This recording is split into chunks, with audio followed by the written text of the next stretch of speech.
গত বছরের ক্ষতি পুষিয়ে উঠতে রাজবাড়ীর বালিয়াকান্দিতে আগাম ফুলকপি চাষ করেছেন শত শত চাষি, কিন্তু অতিবৃষ্টিতে ফুল আসার শুরুতে পচন দেখা দেয়ায় ক্ষতির মুখে কৃষক।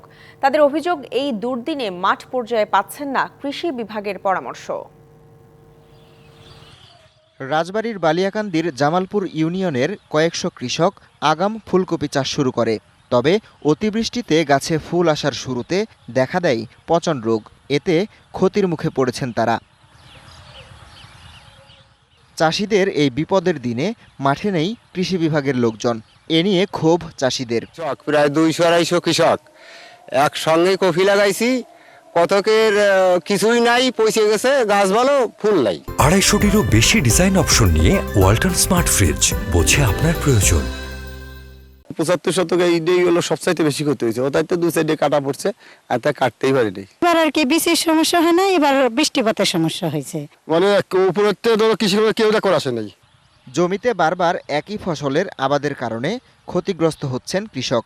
বছরব্যাপী নানান জাতের সবজি আবাদের পরামর্শ কৃষি বিভাগের। একই জমিতে একই ফসল বারবার করে, তখন কিন্তু তাতে রোগ বা পোকা বা এই ধরনের আক্রমণ কিন্তু বেড়ে যায়। এরা কিন্তু একই জমিতে 4বার কিন্তু এই ফুলকপি চাষ করছে। তো আমি কৃষকদেরকে এতটুকুই বলবো যে তারা অল্টারনেট ফসল, মাঝখানে যেন গ্যাপ দিয়ে অল্টারনেট ফসল চাষ করে। কৃষি বিভাগের তথ্য মতে এবছর বালিয়াকান্দিতে 385 হেক্টর জমিতে আগাম শীতকালীন সবজি আবাদ হয়েছে। এর মধ্যে 180 হেক্টর জমিতে চাষ হয়েছে ফুলকপি। DBC news desk.